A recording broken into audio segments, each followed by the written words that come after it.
rekan-rekan sekalian, berjumpa kembali di channel Omah Solusi Indonesia, Studio Jakarta Timur.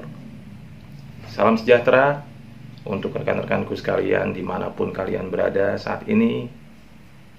Saya selalu berdoa semoga rekan-rekan senantiasa diberikan kesehatan yang berlimpah, dimudahkan dan dilancarkan di dalam usaha dan pekerjaannya, sehingga rekan-rekan dapat segera mengatasi kesulitan finansial yang saat ini rekan-rekan sedang hadapi. Rekan-rekanku sekalian, pada video kali ini, di kesempatan ini, saya hendak menampilkan dua video pendek yang merupakan potongan video dari kunjungan kolektor yang mengakunya ini adalah kolektor internal dari MNC pada tanggal 25 November 2023 pukul 16 sore, sekitar 16 sore ya, pukul 16 waktu Indonesia bagian Barat, itu hari Sabtu kemarin.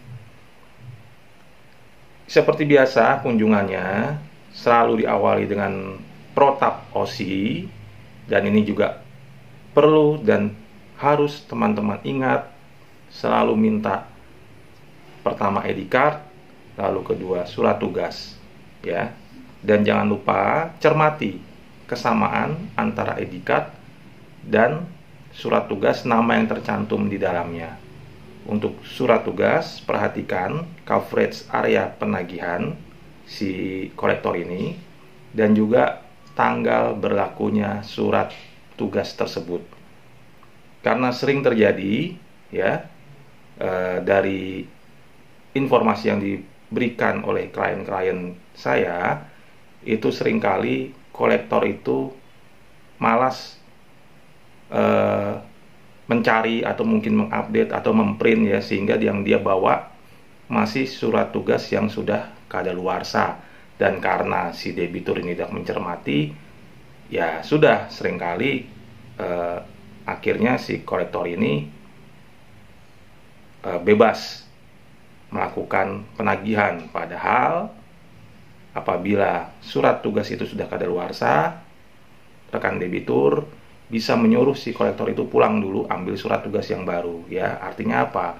Artinya apabila surat tugasnya kadaluarsa, si kolektor ini tidak punya hak untuk melakukan penagihan kepada debitur macet. Demikian teman-teman ya. Oke, kembali lagi. Jadi ini adalah akan saya tampilkan dua video, potongan video dari kunjungan kolektor ini. Kenapa dua video ini saya tampilkan? Karena bagi saya dua video ini sangat istimewa, spesial gitu ya. Dimana kolektor ini rupanya sedang berupaya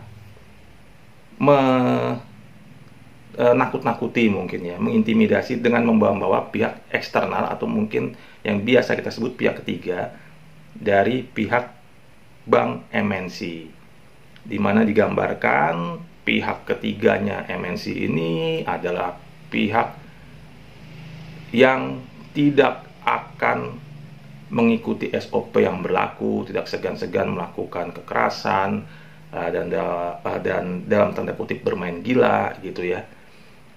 Seperti apa videonya? Silakan rekan-rekan saksikan dulu. Setelah itu baru saya akan kembali mengomentari. Selamat menyaksikan.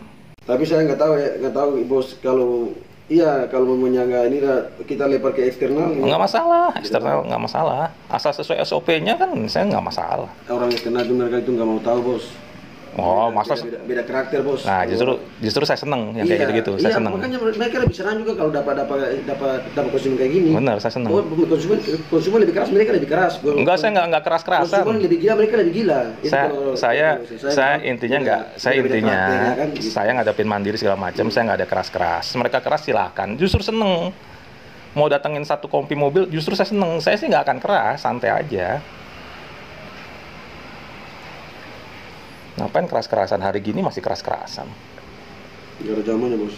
Bener, nggak ada zamannya. Kalau zaman bahula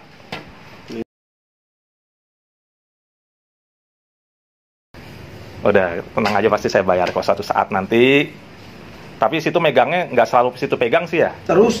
Oh, terus? Sampai selama, pokoknya kalau saya progres tetap sampai bertahun-tahun ke saya. Oh ya udah, doain lah. Selain ya. kalau saya nggak progres, saya oper ke eksternal ya, berarti bos urusan sama eksternal. Iya, Saya nggak tahu lepas tangan. Nggak apa-apa. Iya, tapi paling nanti bos diculik. Paling nanti tiba-tiba, somasi nongol. Biar somasi aku diculik, bos diculik. Siapa, saya? Iya. Wah, seneng banget, nggak masalah. Iya, Akika suka kalau kayak gitu. Tapi terekam loh, berarti mau nyulik nih OSOP-nya nih. Nggak apa-apa ya? Nggak apa-apa ya? Nah ya udah. Berarti MNC senengnya culik-culikan nih. Ih, jadi pengen. Bukan saya culik, bos, ya Allah. Kan saya bilang bukan saya. Iya, eksternal kan? Eksternal MNC loh, berarti main culik-culikan. Curi-curi pandang maksudnya. Curi-curi pandang. Culik-culik apa curi-curi? Curi-curi pandang. Curi-curi pandang di bos biar bayar cepat. Gimana? Sudah disaksikan videonya? Dahsyat? Amazing? Membikin kalian ini bergetar kah hatinya? Ketakutan? Jadi di video pertama, si kolektor ini mengatakan bahwa pihak eksternal atau pihak ketiga dari Bank MNC itu dalam melaksanakan tugasnya tidak segan-segan keluar dari SOP, bahkan tidak segan-segan melakukan kekerasan atau bermain gila lah dalam tanda kutip ya.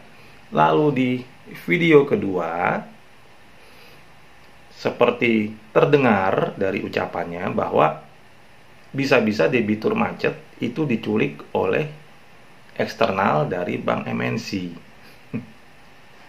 Serem ya? Ada 3 kemungkinan di sini. Pertama, si kolektor ini menyatakan kebenaran, artinya memang dia menyampaikan bahwa hal itulah yang terjadi atau yang memang dilakukan oleh pihak eksternalnya MNC. Lalu yang kedua, bisa jadi ini merupakan hasil briefing dari atasannya, mungkin dari leadernya, ya, sebagai sebuah upaya untuk menciptakan ketakutan di hati debitur macet sehingga segera melakukan pembayaran. Dan yang ketiga, ini bisa saja merupakan hasil improvisasi dari si kolektor internal itu sendiri. Saya nggak tahu nih, dari tiga kemungkinan ini yang manakah yang sebenarnya gitu ya. Dan mungkin pihak MNC sendiri ini bisa menyatakan tanggapannya nih. Apakah benar pihak eksternal MNC itu hobinya itu culik-menculik? Waduh, serem ya. Tapi rekan-rekan nggak perlu takut. Dan bagi kolektor, ada implikasi, ada akibat hukum dari perbuatan yang Anda sebutkan itu. Dengan melakukan intimidasi saja sebenarnya kamu ini sudah terkena pasal pidana, ya.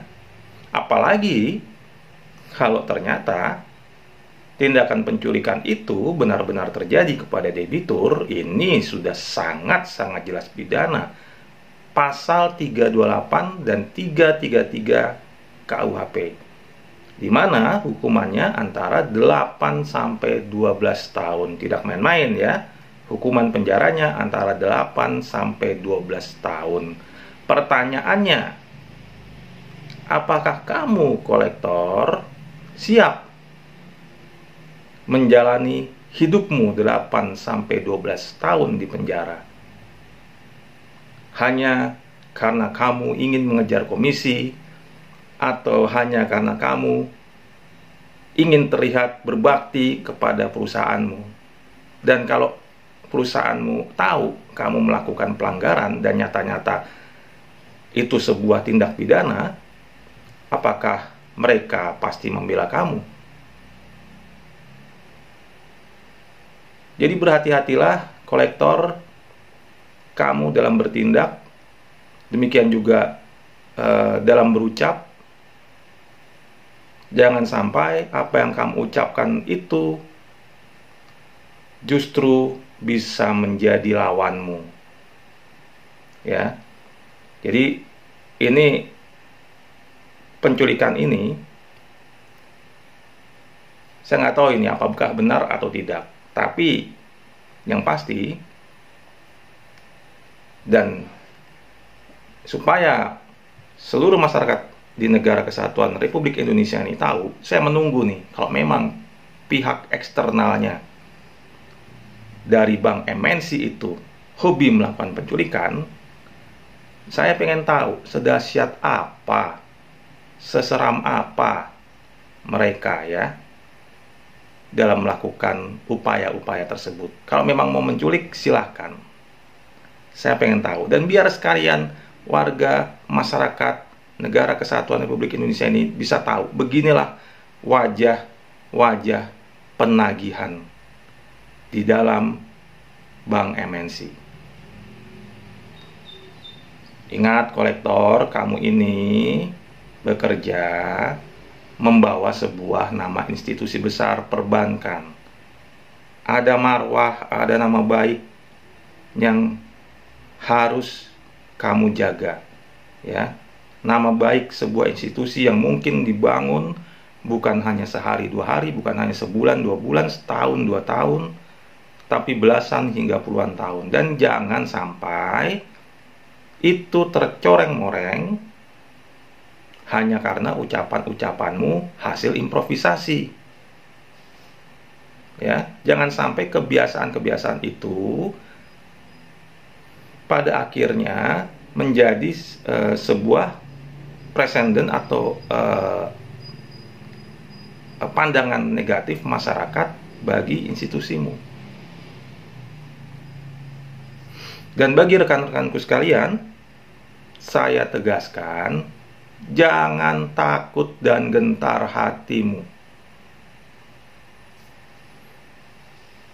Apabila kamu menghadapi ancaman, apabila kamu menghadapi indikasi bahwa kolektor akan melakukan kegiatan yang aneh-aneh, tindakan yang aneh-aneh, hubungi segera 110. Ini adalah hotline dari Kepolisian Republik Indonesia, ya, dan ini mudah untuk dihubungi. Jangan ragu dan segan, segera menghubungi 110 Kepolisian Republik Indonesia.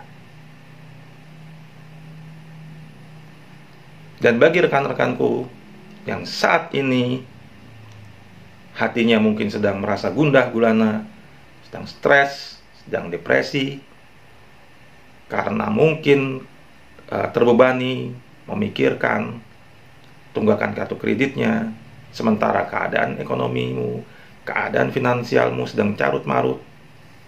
Ingat, dahulukan keluargamu. Keluarga adalah prioritas utama, prioritas pertama di dalam hidupmu.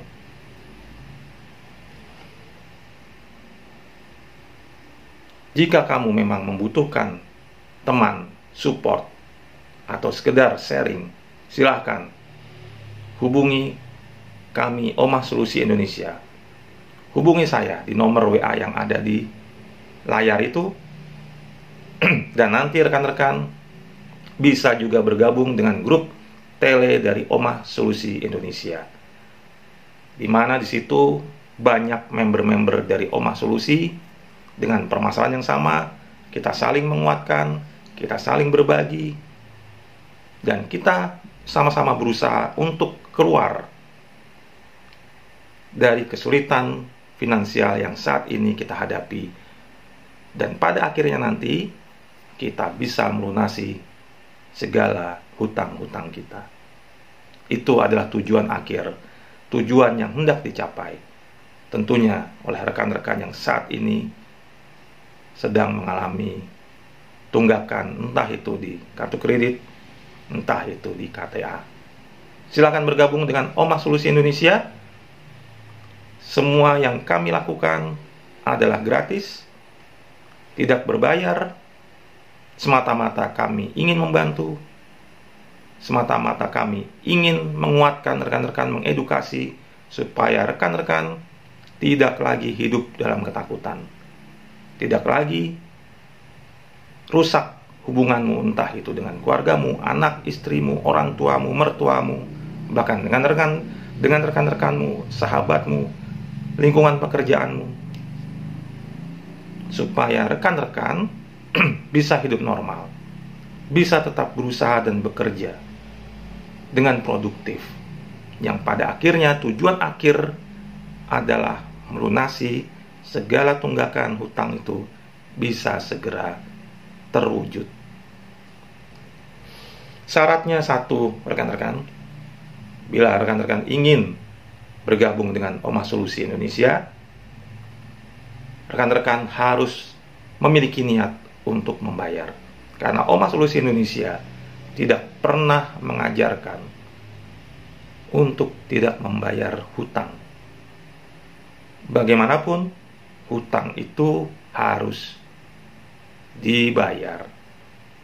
Tentunya tidak sekarang, dan tentunya jumlahnya tidak seperti sekarang ini. Nanti apabila rekan-rekan sudah mengumpulkan dananya, sudah mengumpulkan uangnya, silakan bernegosiasi dan bayarkan. Demikian rekan-rekan video kali ini. Semoga apa yang saya berikan ini bisa menjadi pencerahan bagi rekan-rekan dan bisa juga menjadi penguat mental bagi rekan-rekanku dimanapun kalian berada. Tetap semangat, jangan menyerah, karena badai pasti berlalu.